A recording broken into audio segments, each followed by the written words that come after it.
Today we are going to make hard-boiled eggs to then make pickled eggs, which hopefully I'll get to do tomorrow, which is the new year, 2022. Pretty exciting. That's a good way to start, making pickled eggs. My mother-in-law got me an Instant Pot last year for Christmas, and this speeds the process a lot because you can I cook up to 24 eggs at a time.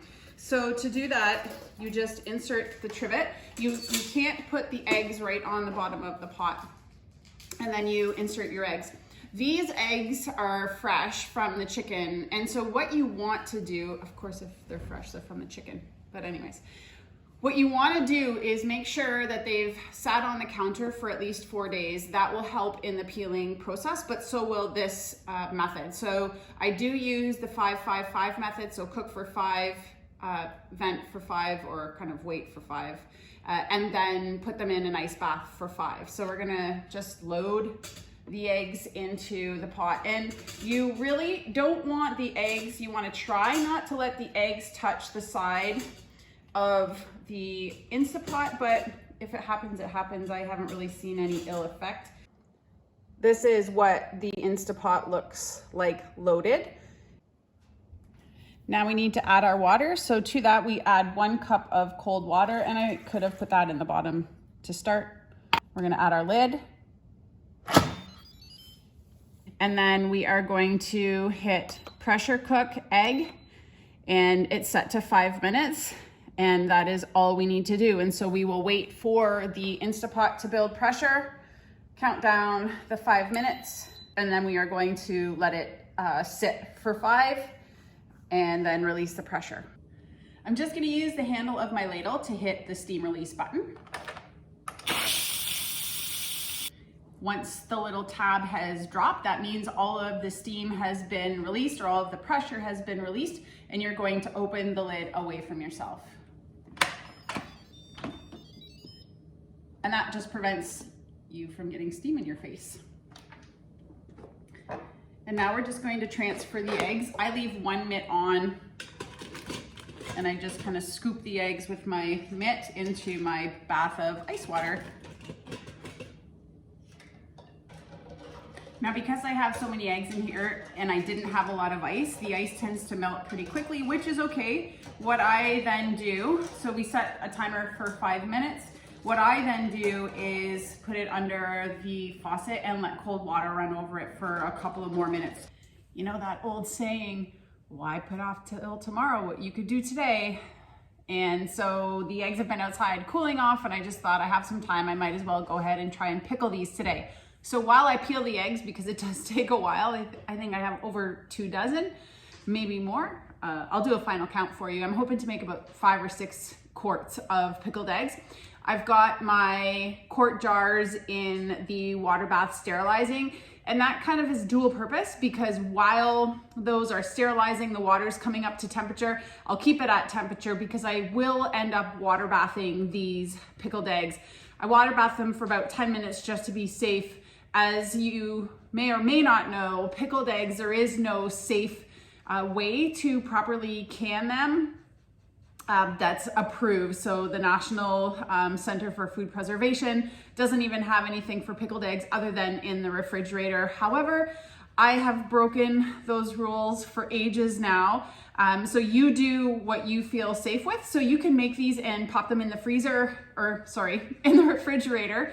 And they will stay great for at least a couple of months. I shelf store them for a couple of months. Then once they're open, I store them in the refrigerator, but honestly, they don't really last very long because we eat them. So I'm going to show you how I make pretty simple pickled eggs. One of the things that I do want to talk about right now though are the ingredients, because it's winter, tomorrow is New Year's.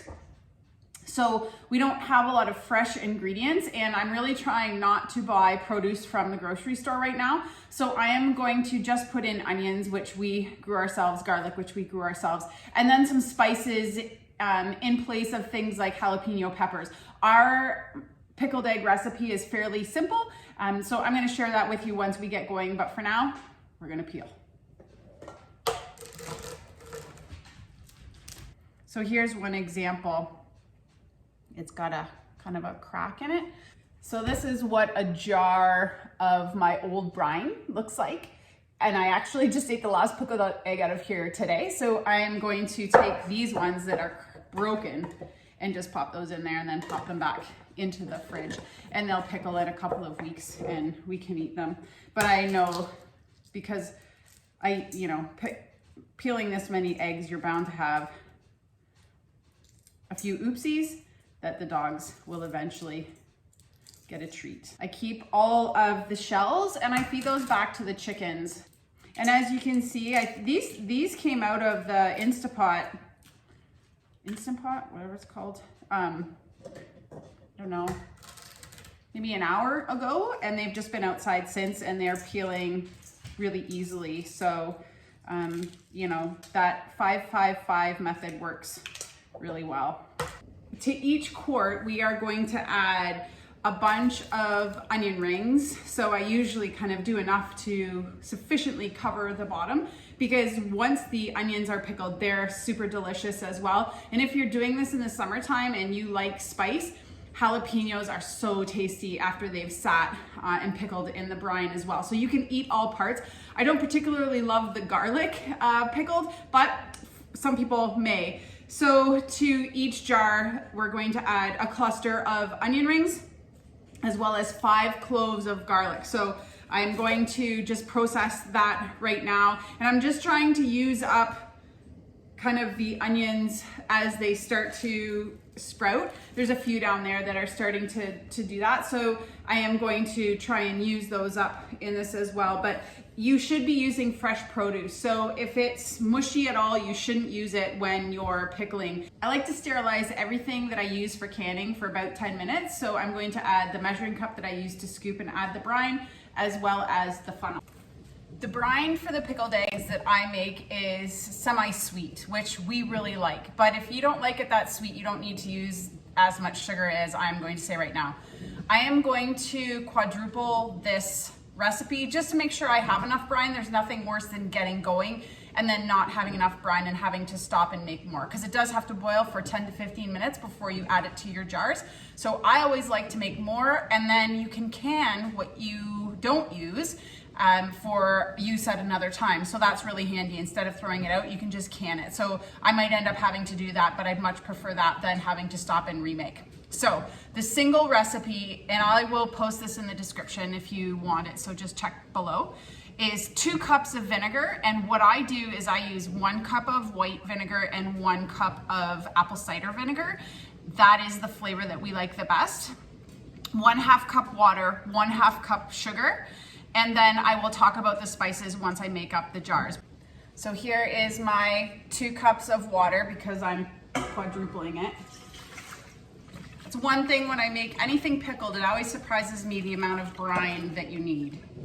4 cups of apple cider vinegar.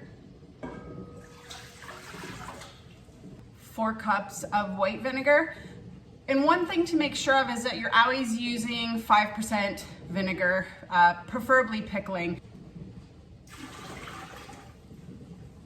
And 2 cups of sugar. I'm going to turn on the heat, not high, just to about medium. Give that a little whiskeroo to make sure it's all blended, and wait for that to boil. So that needs to boil for 10 to 15 minutes before adding to the jars. So in the meantime, I'm just going to peel my garlic. You definitely know when you're peeling music garlic. Thank you, Melissa. It is awesome. It's super easy to clean because they're such large cloves. My jars are sterilized. They've been in there for much longer than 10 minutes, but I know they're sterilized, so I'm gonna take the lid off there. And I always use these big long tongs and one of my oven gloves to manage these jars because they're hot. So I'm gonna start with 4 because I think that's all I'm going to need, but I'll get more if I need to. The lid, just crack that, and I'm gonna keep that boiling because I don't wanna lose the boil. So to each jar, if you were doing this in the summer, you would add 1 head of dill, 1 teaspoon salt, 1 teaspoon pickling spice, 4 cloves, and 1 cinnamon stick. However, we don't have fresh dill right now, so I am going to use dill weed, and I'm just going to use a heaping teaspoon. Okay, so 1 teaspoon of, heaping teaspoon of dill weed to each jar. It's risky doing number 4 if I don't know I'm gonna have enough. Then we're going to add 1 teaspoon of salt to each jar. And this is pickling salt or coarse salt. Whatever you do, you just wanna make sure you use non-iodized. 1 teaspoon of pickling salt, or sorry, 1 teaspoon of pickling spice.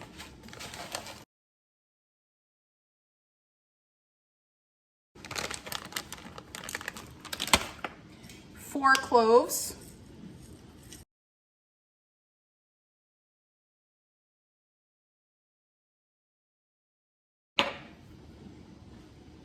And 1 cinnamon stick.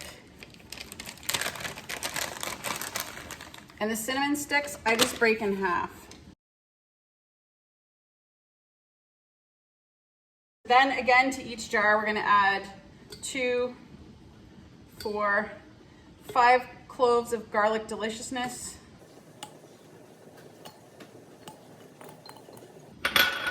And a handful of the diced onions. They're the onion rings. And again, if you don't like these ingredients, you don't have to use them. You could just put, I was gonna say bare naked eggs in there. You can just put eggs in there and that would be just fine. So it's kind of whatever you want. You can make it to your preference. Now, you have to add the eggs. And at this time, I check the eggs to make sure I've gotten all the shells off. And what you don't want the eggs to come above this ridge or this rim. We are going to fill it with liquid to about 3/4 of an inch of headspace, but no more. So you don't want the eggs to come much over that rim if you can help it. This is why I like to have some of those little bitty eggs, because they fill the gaps nicely. I'm gonna make a liar out of myself here. I'm gonna have 5 jars. And I used up all the onions. Yay, okay. And now we're just going to fill the jars, and basically we're just gonna go above that rim. I'm gonna turn the heat off on the stove and hope we have enough brine.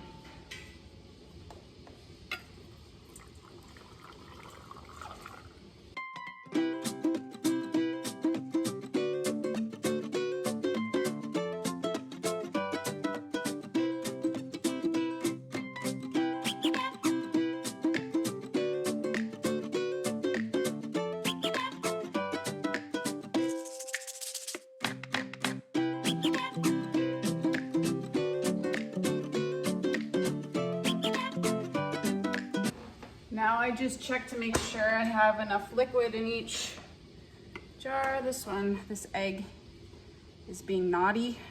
Oftentimes there can be air trapped in the jar, so you want to get as much air out as you possibly can.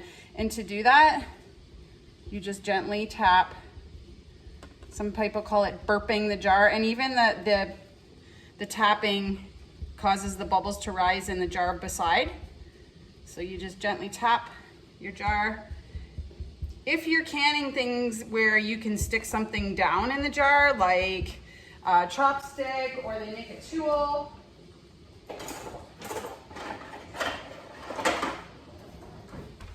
like this. So this, you can actually check your headspace, which is the distance between the top of the jar and your solid or your liquid. But you can use the end of this to kind of poke down around the stuff that you're canning to get the bubbles out. However, I'm not doing that because it might dislodge the eggs, and I'd rather the eggs stay. So you can just gently tap them, burp all the bubbles out. It's what you don't want in canning, air. That is your enemy. The next step before you put your lids on is to clean the tops of your lids. Now you can use hot water, but I like to use vinegar because vinegar is a good cleaning agent. So I just wipe around the tops of the lids just to make sure. And at this time too, you can feel if there's any bits sticking there, especially if you're using a sugary brine or a greasy brine. If you're canning meats and things like that, you want to make sure that that seal is going to be clean. So what I do before I put the lid on is I actually take the lid and I use the tongs and I just hold it under the water for a couple of seconds, I don't know, 10 or 20 seconds to heat that seal up. As long as your lids are clean, you don't really need to do anything else. So then you place the lid and you screw the lid on finger tight. I use new snap lids every time, but I do reuse the rings as most people should. And just remember when you put your rings on, you just want them to be finger tight because air still has to get out to create that vacuum, which is why we use the water bath canner. Now we are going to transfer these into the canner, to the rack on the canner.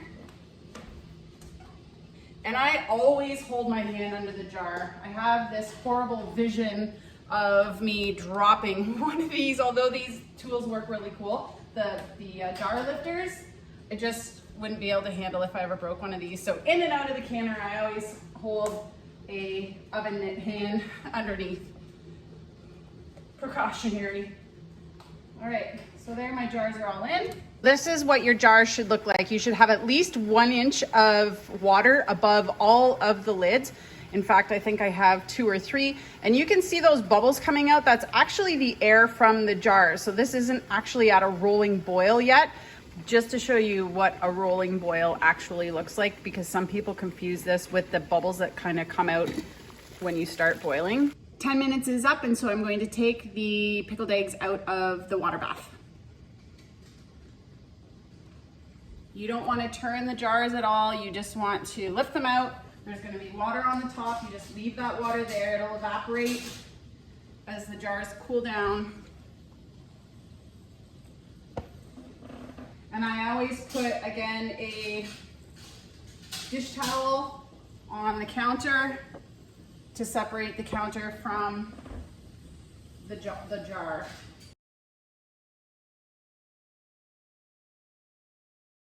And you will also see, I don't know if you can see that, but little bits kind of rising to the surface. That is what is going to create the seal on the jar. So now I'm going to leave these sit for 24 hours and then pack them away. The pickled eggs have sat overnight for 24 hours, so I know they are cooled and ready to be handled. So the first thing I'm going to do is actually, I have some warm soapy water in the sink.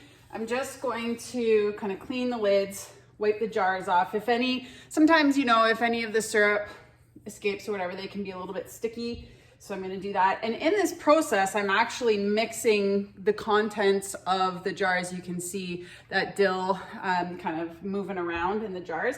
And that's good. That's what you want. You want to make sure that the contents are well distributed so that you get a good pickle. So yes, I kind of turn them upside down, give them a little.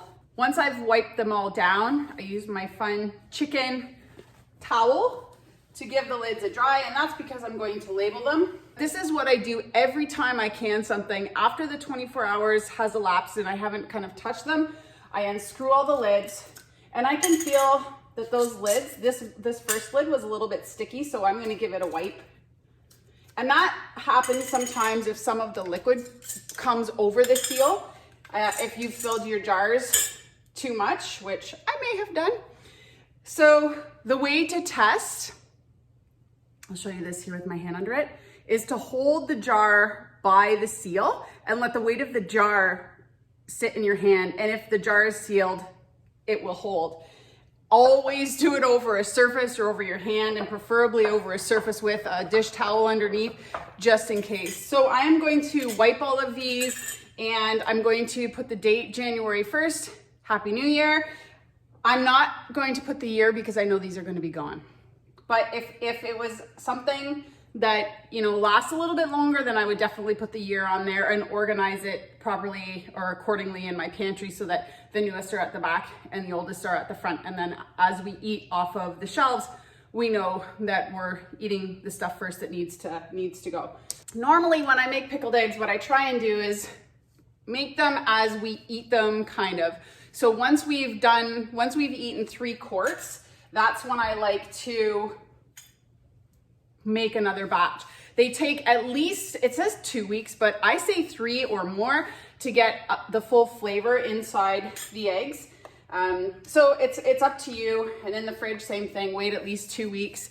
That flavor needs to penetrate into all of those white little bundles of joy in the jar. So the longer you leave it, the better the flavor will be or will develop.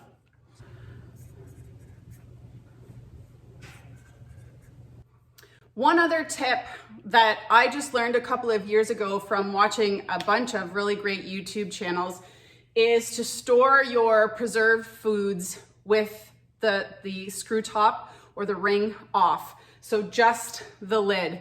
And if there is a problem with the seal or with the contents, gases will build up and the seal will be lost.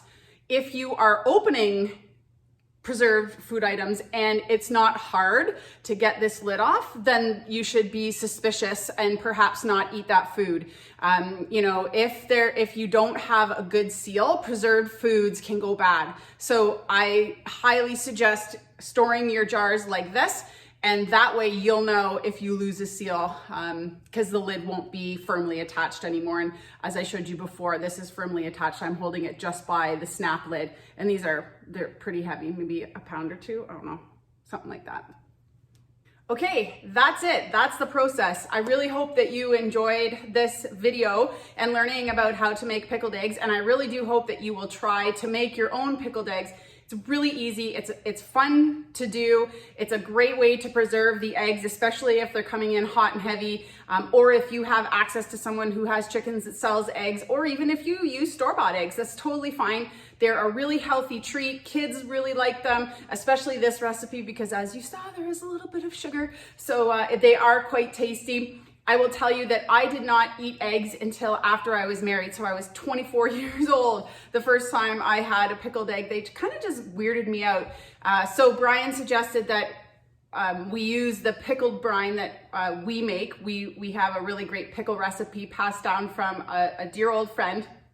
And so once those pickles were gone, I hard-boiled some of our eggs when we used to have chickens back at our old house and put them in the brine, let them sit for 2 weeks in the fridge. Those must stay in the fridge. They can't be done this way. And I loved them. And since then, we've tried different recipes, different spice levels. I like my pickled eggs a lot spicier than Brian does, so I try to find that happy medium, but the sugar definitely offsets the spice. So if you don't particularly love this recipe, go online. You can find a ton of other really great recipes to make pickled eggs. So enjoy some pickled eggs in 2022.